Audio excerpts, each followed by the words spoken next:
দেখো বন্ধুরা, মায়েসে চলে এসেছি। মায়েসে এসে দেখি রাস্তায় অনেক ছোট ছোট রথ দেখা যাচ্ছে। আমরা টোটোর থেকে নামলাম মাসিবাড়িতে, ভাবলাম মাসিবাড়িতে রথ চলে এসেছে, কিন্তু মাসিবাড়িতে রথ আসেনি।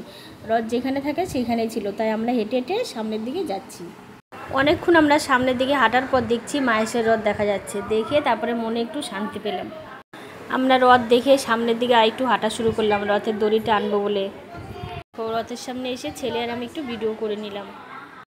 দেখো বন্ধুরা, আমরা সামনের দিকে আগালাম না, এত ভিড়, তাই আমরা একটা জায়গায় সবাই মিলে একটু দাঁড়িয়ে পড়লাম। দেখো বন্ধুরা, রথের সামনেতে চলে এসেছি, এত ভিড়, রথের দড়ি আর আমরা টানতে পারলাম না, দেখেই শান্তি পেলাম।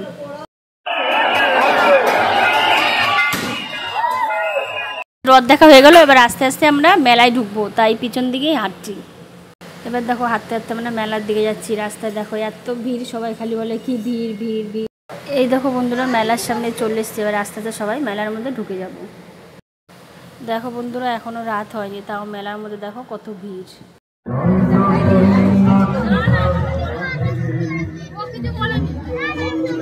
ভালো করেছে, প্রাইজ দিয়ে দিয়েছে আমাদের বলতার মতো, বলো মা, প্রাইজ দিয়ে দিয়েছে। দেখো মেলায় আমরা অল্প ঘুরে আমরা বেরিয়ে যাচ্ছি মেলা থেকে। দেখো আমরা মেলা থেকে ঘুরে আবার চলে গেলাম জগন্নাথ ঠাকুর যেই মন্দিরে থাকে সেই মন্দিরে একটু ঢুকলাম।